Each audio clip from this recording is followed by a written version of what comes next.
All right. Y'all just wouldn't understand the trials and tribulations of trying to do YouTube videos. Maybe the neighbors are through their domestic dispute now, and we can continue on. It's Chris Homestead in the hard way. And I get pushed a lot. We don't put up enough videos. I hear that every day. Comments every day. Emails every day. We don't put enough videos. Well, I'll try to explain that a little bit. First one is I'm sick. And a lot of times I'm not in shape enough. I can get where I can't talk. I can run out of wind, can't get it back. But that's a major holdup. And then just the simple fact, it's laughable sometimes what you got to deal with. We can walk out here and try to do a video, and they'll start shooting a gun. They'll start tuning the race car. That some Jasper just moved in down the road and they're, I don't know, beating on the door, fixing the, I don't know. It was tragic. But either that or they go riding a 4-wheel with no muffler on up down the road out here doing donuts. Just something all the time. And, we're live, basically live and unedited. We do these videos, what you get is what you get. But anyway, we're going to try to start doing a weekly recap of what we talk with viewers about during the week. I'm going to try my best. I hate to dead promise you I'm going to do it, but I am going to try my best. At least one video a week and we'll recap the most popular question that week. Well, this week it was pricing pigs. We talked to 3 or 4 people about pricing pigs, where to price the pigs at. And we're going to real quick go over that. From feeder pigs on up to tops, and we're going to talk about some little exceptions to rules there. Now, first off, I want to tell you, I'm not that profit-minded, and I'm not a good businessman. And I've told you 1,000 times, you better always be a good businessman, you ought to be a good farmer. Good businessman will get for it.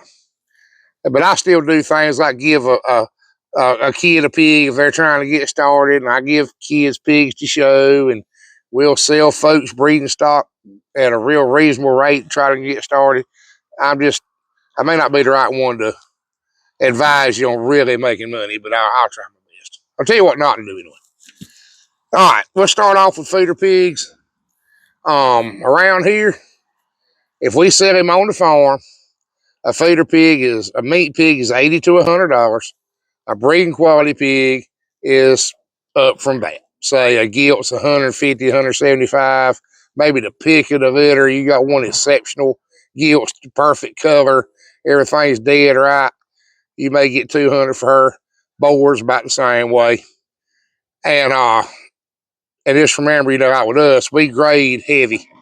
Out of a litter of pigs, say a 10 pig litter, there's only going to be 2, 3 gilts and a couple of boars that we really consider breeding quality. They've got to be exceptional to be breeding quality. Like I said, $80 to $100 for meat pig, that's at weaning. 6 weeks old weaned pig, castrated and wormed. On the meat pigs, and on the breeding stock, that's a 6 to 8 week old pig. Sometimes we'll get a breeding stock 2 more weeks to kind of make sure what we've got and get them just a little bit better because we'll get a better price. On your meat, you finished hogs.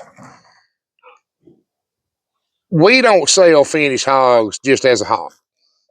As a general rule, we don't sell barbecue pigs. When we sell a finished hog, we sell him as pork, dressed, processed, packaged in the freezer. We don't sell cuts. We tend to sell whole hogs. And we also do some value-added pork products from kind of the byproducts from the pigs we sell. People don't want the fat most of the time. They don't want the skin.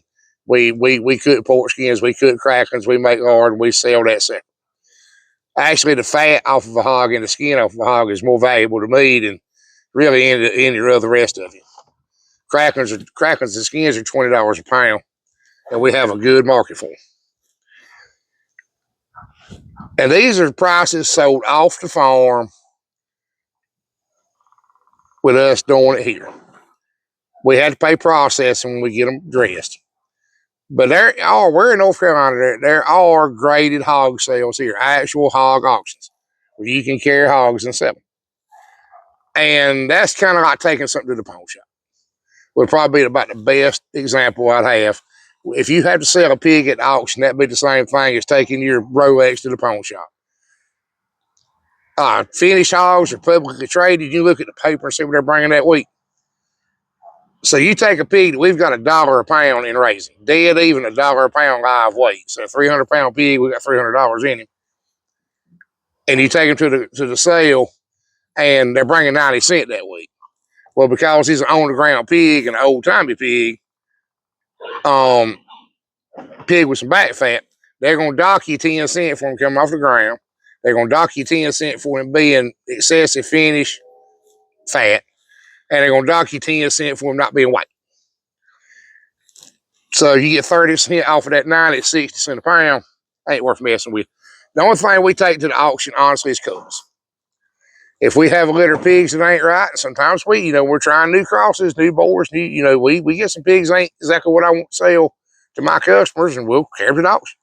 If we have some tops that, I still buy and try to top out a few feeder pigs. Somebody gets in a bind, they got too many and can't feed them, I'll buy them and try to top them out. If it don't go right, I've learned over the years, cut your losses.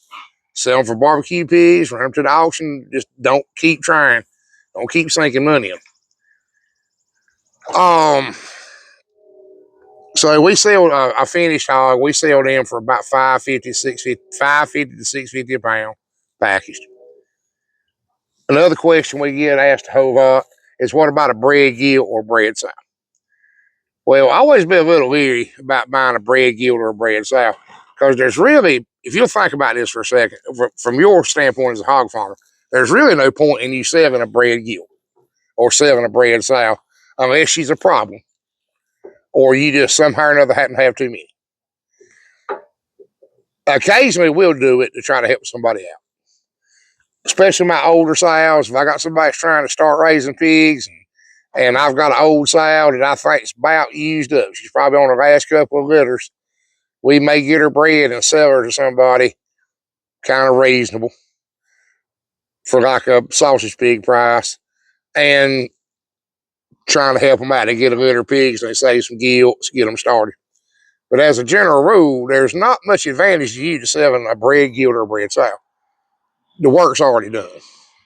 And then how to price them, you figure she's going to have 10 pigs worth $100 piece, so she's going to have $1,000 for pigs.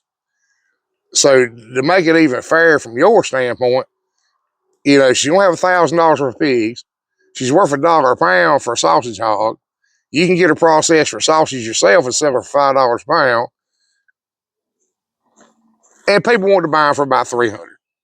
So you're too far. There's too much distance in between there, what people expect to pay and what she's worth to you. Boars, we've tried this a few times, raising a couple extra boars up to maturity and trying to sell boars. You can't get enough for them. Back to you've got just as much money in him as you would a meat pig. So you've got a 400-pound hog, you've got $1 a pound in him. If you try to get $600 for a mature boar or breeding age boar, people kind of balk at it. And then for some reason, they'd rather have a small one anyway. They'd rather buy a 2-week-old bull for $250. An 8-week-old bull for $250 than a 12-month-old bull for $600. Human nature, just the way people are. But if you can't make any money doing this, there's no need to do it. So you need to figure in what you've got into things and understand that you're in a niche market. You're not in competition with the grocery store. You're not growing the same product they have at the grocery store. You're growing a pig to meet a certain demand, and there's certain people that want that animal. We've got a lot of customers here just by giving away some pork. We have people try the pork we have versus what they're buying, and they like it better, and they're willing to pay for it. But just remember, you're not in competition with the grocery store. You're not in competition with the pork center. You're growing a different animal. You're growing a different product. The pork is as different as if it came from two different species. We don't do the real heavy marble pork. We have some fine marbling with about a 1-inch fat cap, a good red pork. People seem to like it really good, and we can sell it. And we can get kind of a premium price for it. But don't let people pinhook you. Don't let people talk into selling your stuff for less than you've got in it. That's a bad habit to ever start. Something we've run into in the past, you can't ever put anything on sale. If you're getting your price, you're getting your price. Don't at least not advertise anything any cheaper. If you need to really desperate to get rid of something, give it to a buddy of yours. I'd give it to a friend of mine or give it to somebody to help them out a long time before I'd sell it cheap. Because if you ever advertise it cheap, for some reason people get the memory of an elephant. If you ever put a pig online at a low price, they'll always remember it was up there, and that's what they'll expect to pay from then on. And I know I'm forgetting something. We talked about, selling bred sows or bred gilts. We talked about selling tops. We talked about the price of tops at the auction versus the price you'd have to get to make it work out. We covered feeder pig prices. Did you go over the prices for stock, breeding stock? I believe so. I hope I did in this video. We had to stop the video. Like I said, neighbors were having a domestic dispute. Someone was trying to kick a door in, but we had to stop it. But I believe it was in this video we done it. Mature boars. I got a couple questions about mature boars. What do you do with them? And we've talked about this 10 other times. Long story short, it depends on how sensitive you are to boar taint. Boar taint is real. I'm very sensitive to it. I can smell it. I can smell it when it's cooking. I can't do nothing with it. Most people can at least tell it and don't like it. In the old days, when my daddy was alive, we'd have old boar, a couple of cull sows. We had a little more help we do now. We would cut this old boar that weighed 700 pounds, and then we'd kill him and 2 old sows and process them together and mix them all together and make hot sausage, and most time make air-dried sausage out of it. And it was edible. Sometimes you could tell that boar was in there. Sometimes the boar train goes away after you cut him. Sometimes it don't. Just depends. And so most time we just cover them. I'll give them away. Somebody really wants to try to eat one, I'll just cover them. I don't mess with it. It's not worth it to me. We don't need to pork that bad. And after all that trouble you go through to cut him, it's kind of the sorriest pork you can come up with off a whole hog like that. I was fit for a sausage. But anyway, I'm sure I forgot something. I always do. Remember, you can email me. I'll try to help you if I can. We'll do a video soon about the garden and stuff. We got we're heavy in the produce business now. I don't know if we talked about it or not, but we'll do some videos on it and Goodness Grows in North Carolina and a few other things. And hopefully they'll come in Tuesday and start putting down our big irrigation well. About to do a video on that. But remember, boys and girls, you can do this stuff. You just can't do it thinking about it. You got to get up and get after it. You never plow a field, but turn it over in your mind. And we're here if you need us. I appreciate you watching.